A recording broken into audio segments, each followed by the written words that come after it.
everyone, and a warm welcome to this exclusive episode of Stronger Initiative powered by CXO Digital Pulse.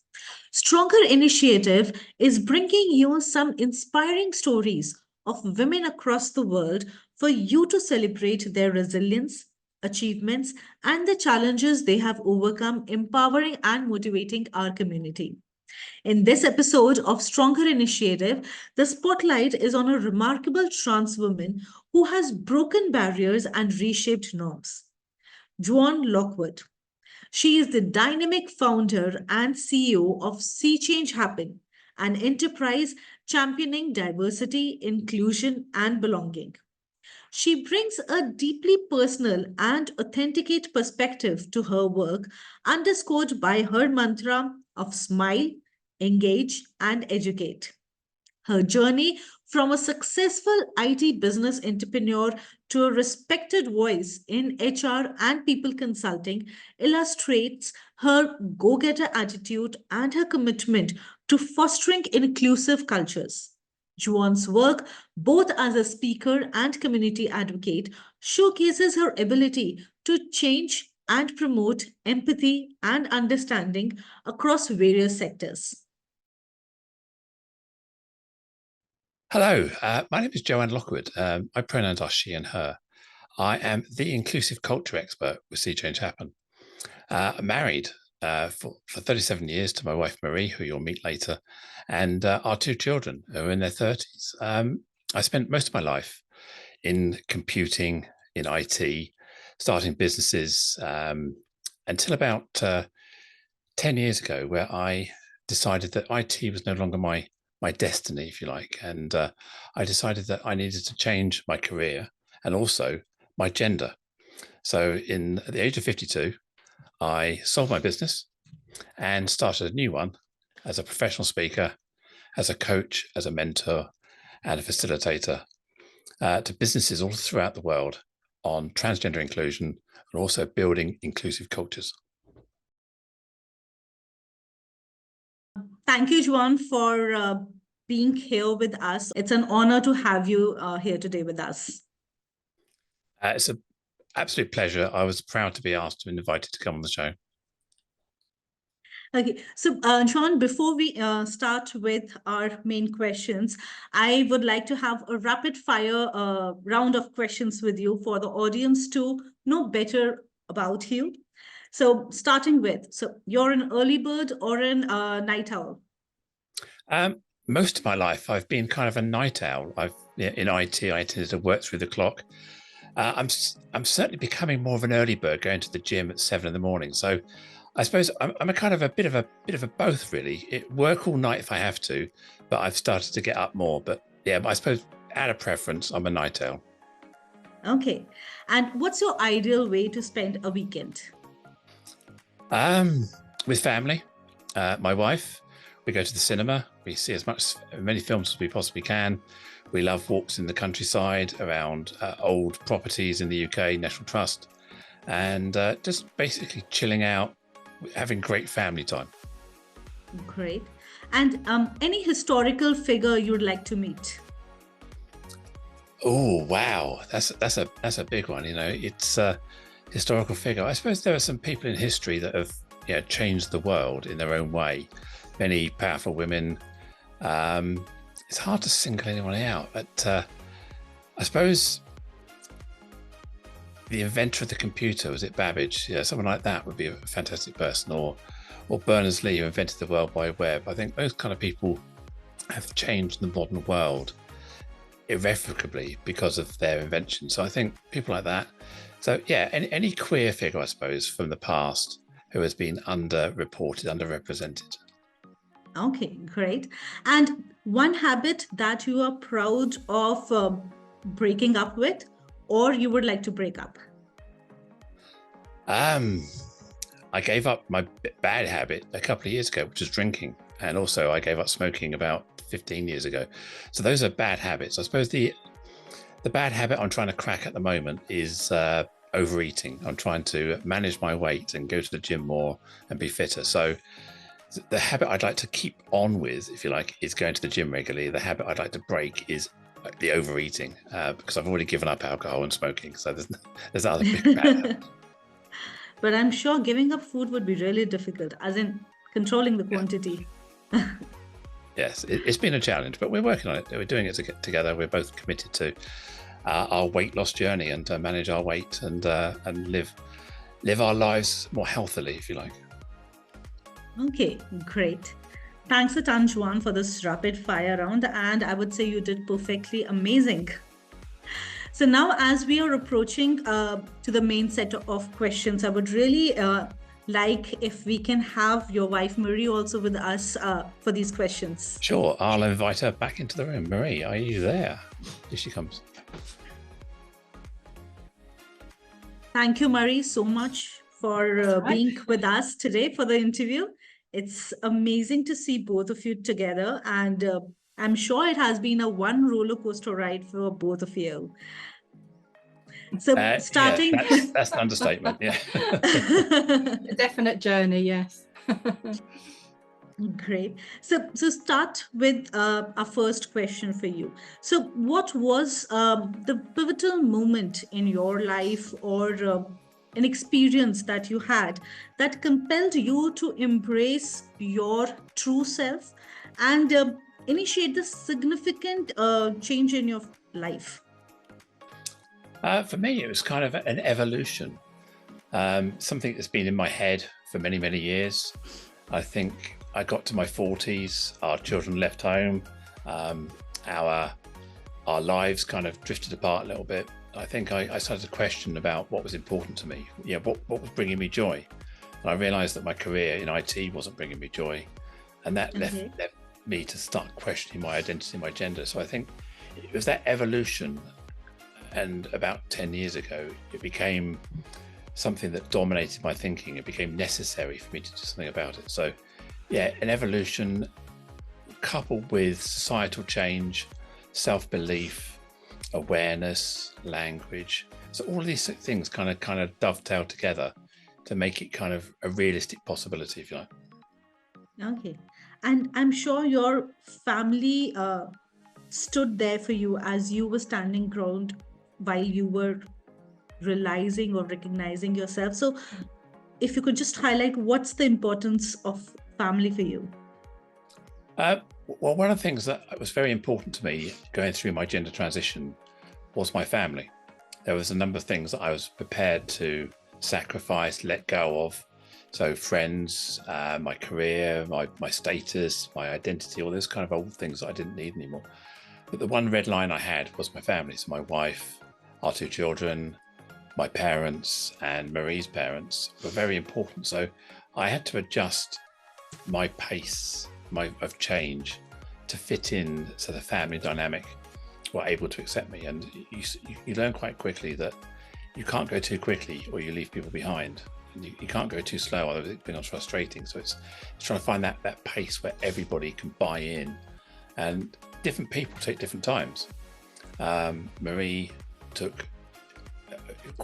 adapted relatively quickly, but then had moments in that period where she was having reflections. It became tricky. Our daughter and our son had their own timescales and my mum had hers. So learning around different people's pace of change and how to adapt to that was probably the biggest challenge I had.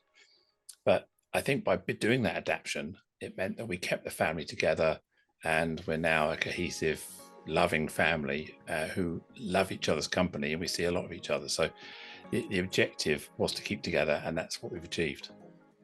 That's amazing. And I think we'll give kudos to you also, Mary, for being there and supporting Joanne for that entire transition phase. So how was it for you? I'm sure it's I would say I didn't take readily to it. I did find the transition very difficult. I did need a lot of time and a lot of patience and a lot of love. And I did reflect quite a lot. I think looking back on it, I wish I'd done it differently, definitely. But until you go through something, you don't know how you're going to be affected. So I did find it very, very difficult in the beginning. Now it's just like normal everyday life. We're just a normal family, really, just with a little bit of a twist. So I would say, I'm sure right now you've worked through as a family, and you are also partners in business as well. You're working together. So, a personal question: it was much annoying dealing with Joanne's preface, or Joanne is more annoying right now? It depends what she does. I think before, Joanne, in the person she was before, was grumpy. Now she's just annoying. No, she's much more. I think she's much more understanding. Obviously, in a marriage, you're going to have arguments and disagreements and things, but generally, I think she's my best friend, my soulmate. Really, I don't have a best friend as such.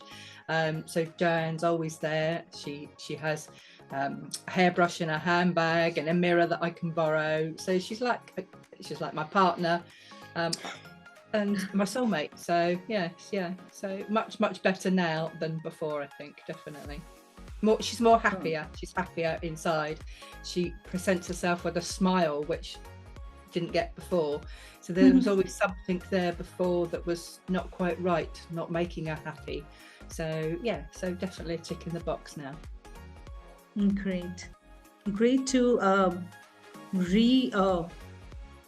I would say, I'm not getting the right word, but I'm sure over the time your soulmates are there building that bond. But I think that, as you mentioned, the soul sister bond, I'm sure that's more sticking through the time.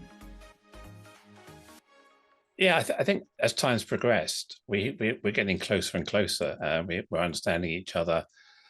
I didn't realize we were soulmates and before, and now we are two halves of one person, if you like. We find ourselves missing each other when we're not together. So there's that when we're separated by too far a distance, then we can feel that loss and longingness. We like to be around each other. We're the sort of couple where we go on a car journey for 5 hours and we'll be talking all the way there and talking all the way back.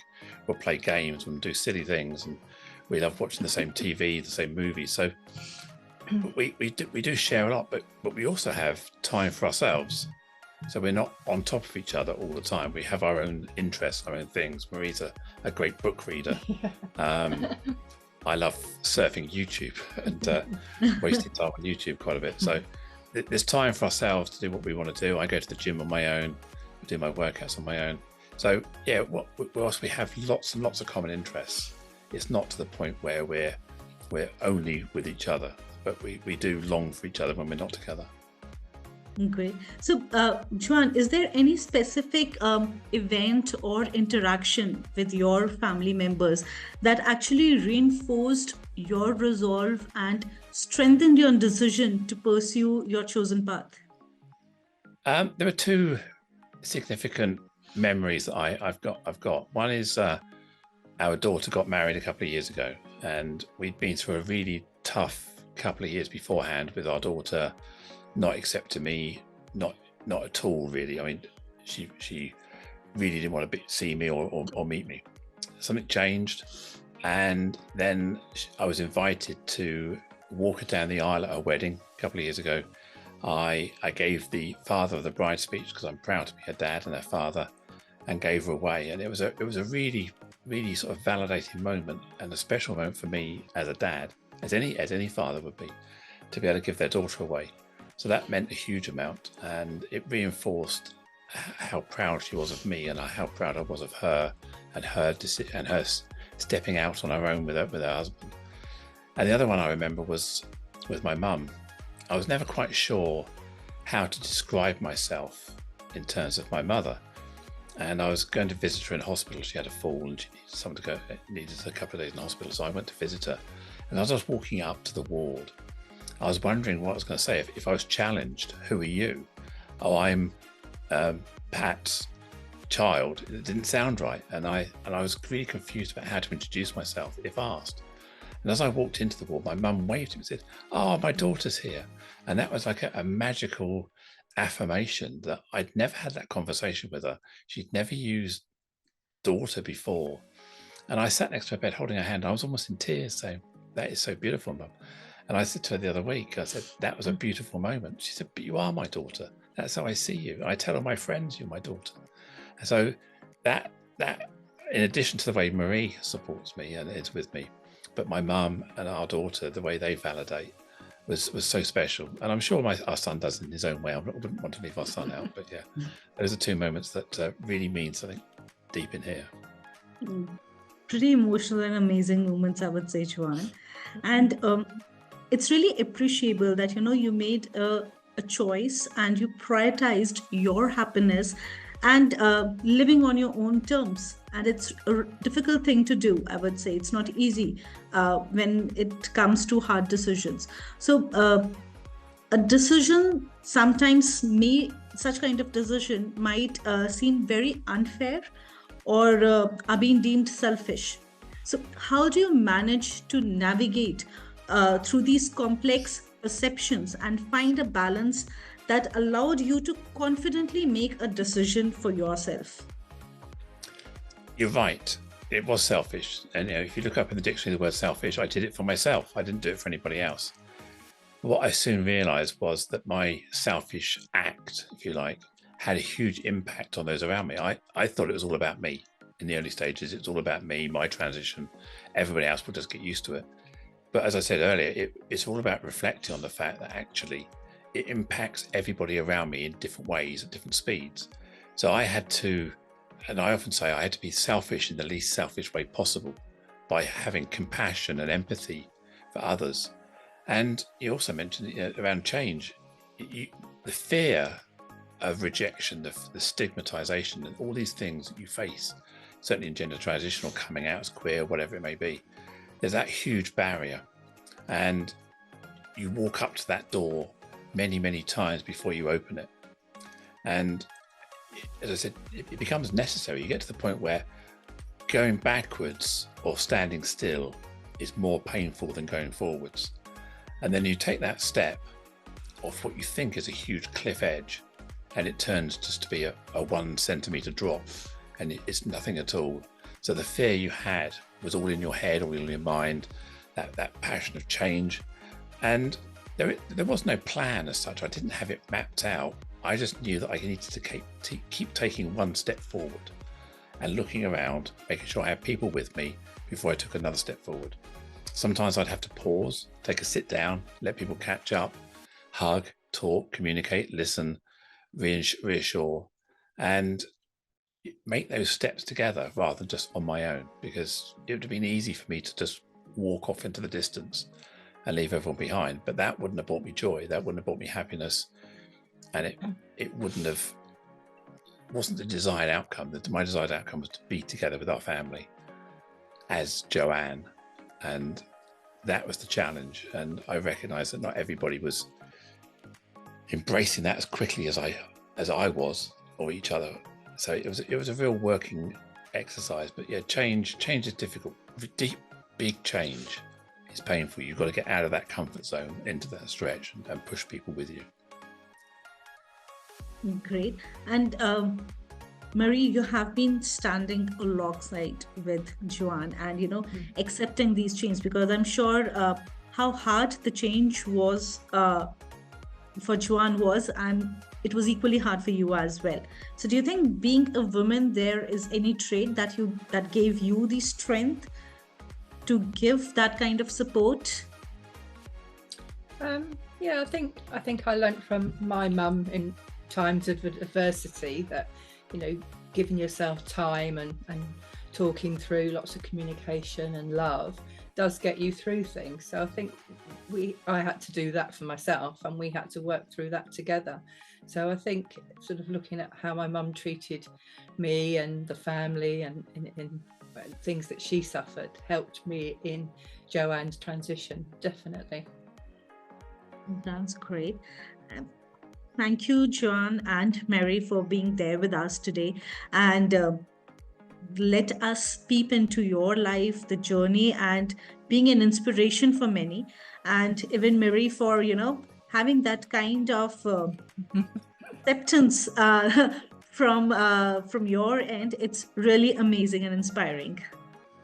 It did take me a long time, and it was painful. There was lots of periods where it was dark and isolating, but we have lots of fun now, and it's in anybody's journey in life, it can be difficult, can't it? So yeah, you just have to embrace it. Just take small steps, and yeah, we're living proof that it makes it happy. We can be happy. And we look back at when we were in our 20s, when we got married, we were with a group of friends, all getting married, all having children at the same time.